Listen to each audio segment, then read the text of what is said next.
एक राजा ने बहुत बड़ा यज्ञ करवाया। उस यज्ञ में सारे राज्यों के पंडितों ने आकर हवन किया। हवन के बाद सभी पंडितों को भोजन कराने के बाद उन्हें एक एक गाय दान में देकर विदा किया। उन्हीं में एक पंडित था जो इस आशा में आया था, राजा अशर्फियां दान में देगा तो मेरे बच्चे कुछ दिन आराम से काट सकेंगे। इस गाय को ले जाकर इसकी सेवा कैसे कर पाऊंगा? हमारे साथ यह भी दुखी रहेगी। वह सोच में डूबा चला जा रहा था। रास्ते में एक नदी पड़ी, उसके चारों ओर हरी हरी घास थी। उसने गाय का रस्सा खोला और कहने लगा, हे गऊ माता में, तुम्हें अपने घर नहीं ले जा सकता? मेरे घर में तुम्हारी सेवा करने वाला कोई नहीं है माता। यहां पर हरी हरी घास है, पानी भी पास में है, तुम यहां पर आराम से रह सकती हो। गाय को वहीं छोड़कर पंडित चला गया।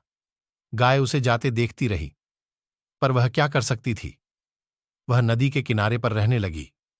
एक दिन वह पानी पी रही थी कि वहां एक शेरनी भी पानी पीने आई। वह शिकार करके आई थी तो शेरनी को भूख नहीं थी। वह गाय से बोली, डर मत में, तुझे कुछ नहीं कहूंगी, हम दोनों बहनें हैं, हम आज से साथ रहेंगे।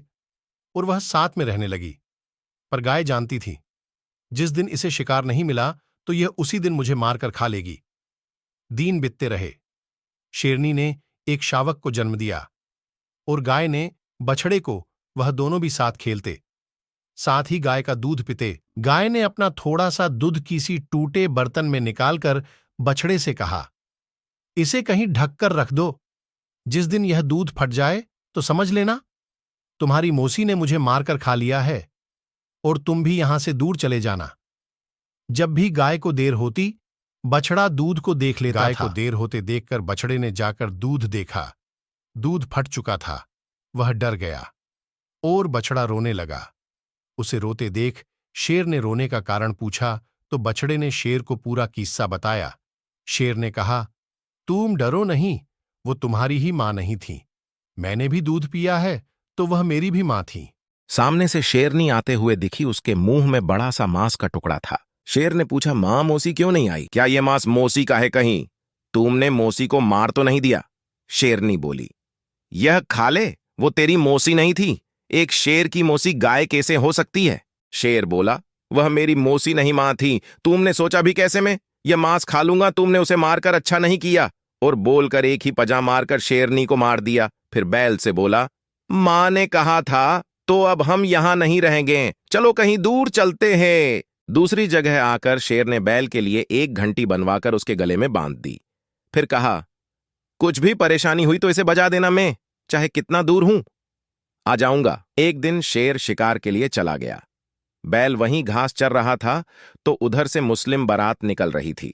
उन्होंने बैल को देखा, फिर उनका मुंह किया, बोला, हम यहीं रुककर खाना बना खाकर चलते हैं।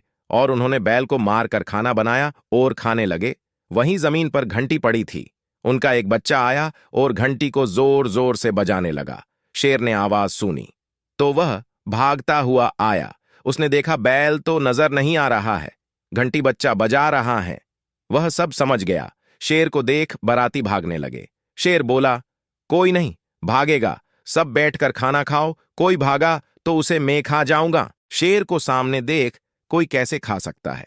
उनके खाने के बाद शेर बोला, इसकी खाल कहाँ है? उसमें सारी हड्डियां और बची, सब्जी भर दो और एक चिता बनाओ। उन लोगों ने चीता बना दी। शेर उस चीता पर बैठ गया और बोला, अब इसमें आग लगा दो, जब तक यह जल न जाए कोई हिलेगा नहीं। और वह सब शेर को जलता हुआ देखते रहे। उसके जलने के बाद बाराती चले गए। जहां वो दोनों जले थे उस जगह चंदन के 2 पेड़ उग गए। वहां के राजा को चंदन की जरूरत पड़ी। उसने अपने सिपाहियों को चंदन की लकड़ी लाने को कहा। सिपाही चंदन ढूंढने निकले और ढूंढते हुए उन्हों पेड़ होके। उनके पेड़ देखकर जैसे ही कुल्हाड़ी चलाई तो पेड़ में से आवाज, भाई हमें चोट लग रही है, तुम्हें चंदन चाहिए तो राजा रानी को बुलाओ, हम बाहर आ जाएंगे। फिर सारा चंदन ले जाना। सिपाही राजा के पास आए और बोले, चंदन तो मिल गया, पर उन पेड़ों में भूत है और वो आपको बुला रहा है। राजा वहां पहुंचा। राजा रानी ने उन्हें बाहर निकाला तो वह इंसान के रूप में आ गए। बाहर आकर वह चल दिए। एक बड़े पेड़ को देखकर शेर बोला, हम यहां थोड़ा आराम करते हैं, पहले मैं सो जाता हूं, फिर तुम सो जाना। शेर सो गया और बछड़ा, जो अब इंसान बन गया था, वह पास ही बैठ गया। पेड़ पर 2 पक्षी बात कर रहे थे। एक बोला, क्या तुम जानते हो कोई तुम्हें मारकर खा जाए तो उसे राजा बना दिया जाएगा, और कोई मुझे खाएगा तो वह एक सच्चा मोती उगलेगा। बछड़े ने दोनों को मार दिया और शेर को जगाकर बोला, भाई तुम्हें भूख लगी होगी, लो यह खा लो। उसने राजा बनने वाला पक्षी शेर को खिला दिया। दूसरा खुद ने खा लिया, खा बोला, अब मैं सो जाता हूं। फिर वह सो गया। शेर तो एक जगह बैठ नहीं सकता था। इस अन्न बनने के बाद भी आदत तो गई नहीं थी, तो वह बड़े को सोया हुआ छोड़कर दूर निकल गया। वहां एक सांप था, वह बिल से निकला और बछड़े को डसकर वापस बिल में चला गया। शेर जब वापस आया तो उसने बछड़े को जगाने की कोशिश की, पर वह सांप के काटने से मर चुका था। वह जोर जोर से रोने लगा। उधर से राजा के शव को लेकर दरबारी आ रहे थे।